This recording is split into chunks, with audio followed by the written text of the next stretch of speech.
Há momentos em que a vida parece rir da nossa tentativa de mudar. Você troca de cidade, termina um relacionamento, começa uma nova rotina e, mesmo assim, o vazio volta. Não importa o quanto você se esforce para sair do lugar. É como se algo sempre puxasse de volta para o mesmo ponto de dor. Essa repetição não é coincidência. É um ciclo interno que continua agindo mesmo quando tudo ao redor parece diferente. À primeira vista, acreditamos que estamos fazendo novas escolhas, mas no fundo, seguimos guiados por sentimentos antigos que moldam nossas decisões sem que a gente perceba. É como caminhar por um labirinto onde cada saída leva, na verdade, a mais uma volta no mesmo trajeto. A paisagem muda, os rostos mudam, mas a sensação interna permanece. Isso acontece porque não é o mundo que precisa mudar primeiro. É a forma como nos movemos dentro dele. Não é falta de inteligência, força ou esforço. O que está em jogo aqui é algo mais profundo. Padrões emocionais formados há muito tempo, que continuam ativos mesmo quando a consciência não os percebe. Eles se manifestam como hábitos, preferências, reações, e nos empurram silenciosamente para repetir o que já conhecemos, não porque é bom, mas porque é familiar. Então, antes de se culpar por andar em círculos, talvez seja o momento de fazer outra pergunta. O que ainda está em aberto dentro de mim? Porque repetir um erro não é um sinal de fracasso, mas de que ainda existe algo que precisa ser compreendido. E só quando damos atenção a esse pedido interno é que podemos começar, de fato, o caminho da cura emocional. O automático emocional, que dirige sua vida sem você perceber. Nem tudo que você chama de jeito de ser nasceu de quem você é. Muitas vezes, aquilo que hoje parece natural foi, um dia, uma armadura criada para suportar o insuportável. A independência pode ter surgido da falta de acolhimento. O sarcasmo, da necessidade de esconder o medo. O perfeccionismo, do pavor de errar diante de alguém que não perdoava. E com o tempo, essas defesas foram ocupando tanto espaço que você passou a se confundir com elas, sem notar que já não estava mais livre para escolher. Essas estruturas não são defeitos, são mecanismos. Estratégias emocionais que sua mente criou para continuar funcionando quando o mundo ao redor parecia falho demais para cuidar de você. O problema é que essas estruturas não se atualizam sozinhas. Elas continuam operando mesmo quando o perigo já passou. E aí, o que era proteção vira prisão. Você reage como se ainda precisasse se defender, mesmo quando agora o que existe é oportunidade de mudança. Por fora, você segue vivendo, trabalha, se relaciona, faz planos. Mas por dentro, quem está dirigindo muitas vezes é essa versão, moldada pelo medo.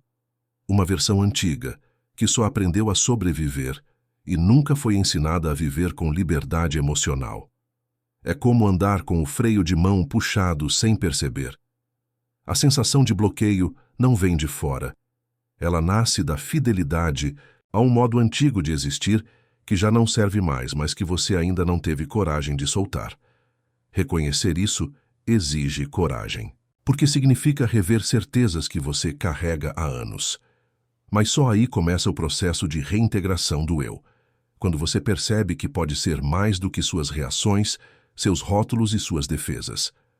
A consciência não elimina a dor do passado, mas oferece a chave para que ela não continue decidindo seu presente. E talvez, pela primeira vez, você possa se mover de um lugar diferente, o da presença real, não da proteção antiga. Os gatilhos não são aleatórios, são memórias disfarçadas. Toda vez que você reage com intensidade a algo aparentemente pequeno, é sinal de que aquilo não começou ali. Aquele olhar atravessado, aquele tom de voz, aquela ausência.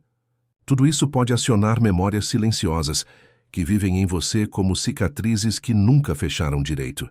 O gatilho não é sobre o presente. É uma convocação do passado pedindo para ser escutado. É o eco de um acontecimento antigo que ainda pulsa como se estivesse acontecendo agora. A maioria das pessoas acredita que está reagindo ao que vê, mas na verdade está respondendo ao que lembra, mesmo que de forma inconsciente. Você sente raiva, medo, abandono, mas no fundo, o que está vindo à tona é a dor de uma ferida não resolvida. Por isso o comportamento se repete. Não é que você escolha sofrer, é que você ainda não entendeu o que aquela dor quer ensinar. E, até que compreenda, ela vai seguir tentando chamar sua atenção. Quando você trata o erro como o problema em si, perde a chance de entender o que ele está tentando revelar. Porque o erro é só a superfície. O que o sustenta é muito mais profundo. Uma tentativa inconsciente de se proteger daquilo que foi insuportável um dia. O padrão não é o inimigo, é o alerta. Enquanto você continua reagindo ao presente com a energia do passado, o futuro fica preso na repetição. É preciso aprender a escutar o que há por trás da reação. Porque ali vive a chave da cura emocional, na disposição de acolher a verdade por trás do sintoma. Todo gatilho traz um pedaço da sua história que ainda não foi integrado. Quando você se aproxima dele com presença e consciência, a repetição perde força. E no lugar da dor automática, começa a nascer uma escolha. Continuar se defendendo, ou começar a se libertar. A verdade que você evita é a vida que não acontece. Repetir erros, às vezes, é menos sobre ignorância e mais sobre fuga. Quando você escolhe o conhecido, mesmo que doloroso, está, na verdade, tentando evitar o risco de se transformar. A mudança assusta porque exige perder o controle, atravessar o desconhecido, romper com o que sempre pareceu seguro. E por isso, você pode seguir se machucando nos mesmos cantos da vida, só porque já sabe onde dói. O erro antigo oferece um tipo estranho de conforto. É como uma casa velha que já desabou por dentro, mas que você conhece cada rachadura. Trocar esse cenário pelo novo exige encarar perguntas que doem. Quem sou eu sem esse padrão? O que existe do outro lado da dor? Será que posso viver sem esse ciclo que, apesar de tóxico, me dá identidade? A resistência à mudança não é só medo, é também luto. Um luto pela versão de si que precisa morrer para que outra possa nascer. Mas enquanto você evita a verdade que pulsa dentro de você, a vida fica suspensa. Nada se realiza por inteiro. Os relacionamentos empacam, os projetos fracassam, o tempo passa. Mas nada se transforma de verdade, porque a fuga da dor impede a presença. E sem presença, não há liberdade interior. Fugir do próprio desconforto é fugir da própria possibilidade de cura. A cura emocional começa no exato ponto em que você decide parar de correr.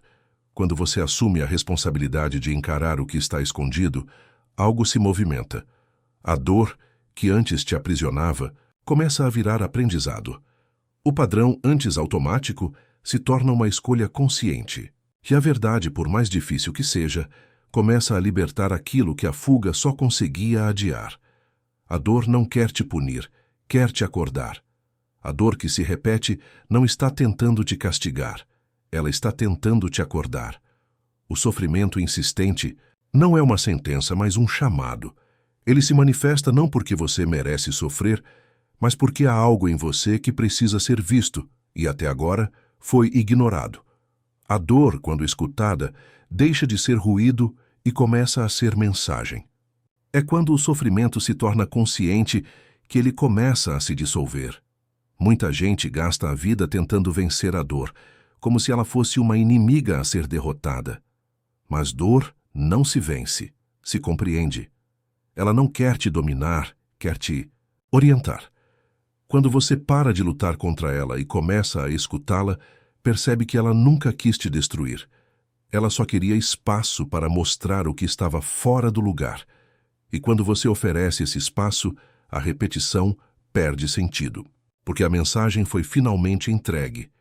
Cada erro que se repete aponta para algo que precisa ser ressignificado. Algo que foi mal compreendido, mal vivido ou mal encerrado. O padrão não está preso ao que você faz. Está preso ao que você ainda não entendeu. E enquanto você tratar o erro como falha de caráter, vai continuar se punindo, em vez de se curando. A libertação começa quando você troca o julgamento pela escuta, quando você entende que a dor não quer te derrubar, quer te conduzir. É nesse ponto que nasce o sentido da dor, quando ela deixa de ser ruído e se torna direção. Quando ela para de te paralisar e começa a te empurrar para dentro, para a reconexão com partes suas que foram abandonadas. O sofrimento inevitável existe sim, mas ele não é o fim da estrada. Ele é o início do caminho da cura. E a estrada só aparece quando você para de correr e começa, enfim, a caminhar com presença. A liberdade começa quando você deixa de reagir e começa a escolher. Não é a força de vontade que quebra um ciclo, é a consciência. Porque enquanto você tentar vencer o impulso na marra, vai continuar sendo arrastado por ele. A transformação começa quando você percebe que existe um intervalo, quase invisível, entre o que acontece e o que você faz com isso. E nesse espaço silencioso mora algo sagrado, a sua liberdade de escolha. É ali que a repetição começa a perder. O poder por reagir é automático. Escolher exige presença. No impulso, quem decide é o passado. Na consciência, quem decide é você. Mas estar presente não é apenas prestar atenção, é se responsabilizar pela sua resposta, mesmo quando o instinto grita outra coisa. É lembrar que, por mais que o mundo externo seja imprevisível, a sua resposta não precisa ser. Você pode escolher não repetir. Pode escolher o novo. E isso muda tudo. Esse espaço de escolha é como um músculo. Precisa ser treinado. No começo, você ainda vai errar. Vai se pegar repetindo sem perceber. Mas pouco a pouco, o intervalo entre o que te atinge e o que você faz cresce. E ali começa a brotar uma nova identidade, não mais moldada pelas máscaras sociais ou pelas reações herdadas, mas construída com base em quem você realmente quer ser. Isso é reintegração do eu. Isso é liberdade emocional na prática. Quanto mais você amplia essa consciência, menos o erro precisa gritar para ser notado, porque agora a escuta, a maturidade, a responsabilidade existencial. A escolha não é mais entre sofrer ou não sofrer, mas entre repetir no escuro ou caminhar com clareza. A paz interior não vem da ausência de conflito, mas da consciência de que você não precisa mais ser refém dele. Você não está preso no erro, está preso em si mesmo. Por trás de todo erro repetido, existe uma parte sua que ainda não foi resgatada. Não é o erro em si que te prende, mas o que ele representa. Um elo não curado com você mesmo. A cada vez que o padrão retorna, é como se algo em você estivesse dizendo, me veja. A repetição é menos uma falha e mais um pedido. De reconexão, de escuta, de reintegração daquilo que foi esquecido, silenciado ou rejeitado ao longo da sua trajetória. É difícil perceber isso enquanto estamos no meio do ciclo. A dor nos convence de que somos fracos. O erro nos faz acreditar que não temos saída. Mas a verdade é que, muitas vezes, estamos apenas desconectados da nossa própria essência. E enquanto essa reconexão não acontece, seguimos vivendo de forma fragmentada, tentando consertar a superfície sem tocar no que está implodindo por dentro. A mudança verdadeira começa quando você para de tentar vencer o erro e começa a se escutar com honestidade. Quando você olha para dentro não como um juiz, mas como alguém que quer compreender. Porque só assim você pode interromper o vício de repetir o passado, não com força, mas com presença. Não com cobrança, mas com cuidado. A liberdade interior nasce no exato momento em que você se dá permissão para ser inteiro, mesmo com todas as marcas que carrega. Você não precisa ser perfeito para mudar. Precisa ser honesto. Precisa estar disposto a deixar as máscaras, os papéis e os vícios de lado para, enfim, se tornar quem você é de verdade. A repetição cessa quando a fuga acaba. E a fuga acaba quando você escolhe ficar. Ficar consigo, ficar na dor, ficar na verdade. Porque é só na presença que o ciclo se desfaz e o novo finalmente começa. Você não precisa de uma vida perfeita. Precisa de uma vida consciente. Uma vida em que os erros não sejam condenações, mas convites. Em que a dor não seja castigo, mas caminho. Porque repetir o mesmo erro não faz de você alguém fraco, faz de você alguém em busca. E toda busca, quando é verdadeira, dia encontra uma direção. Talvez esse vídeo não traga todas as respostas, mas se ele plantou uma pergunta nova, mais íntima, mais sua, então o processo já começou. E se em algum momento você sentir que precisa de companhia nessa jornada de reconexão com o seu eu mais profundo, esse canal está aqui por isso. Curta, compartilhe, se inscreva. Mas só se for para continuar esse caminho com consciência, presença e liberdade interior. Porque o próximo passo não vem de fora, ele começa em você.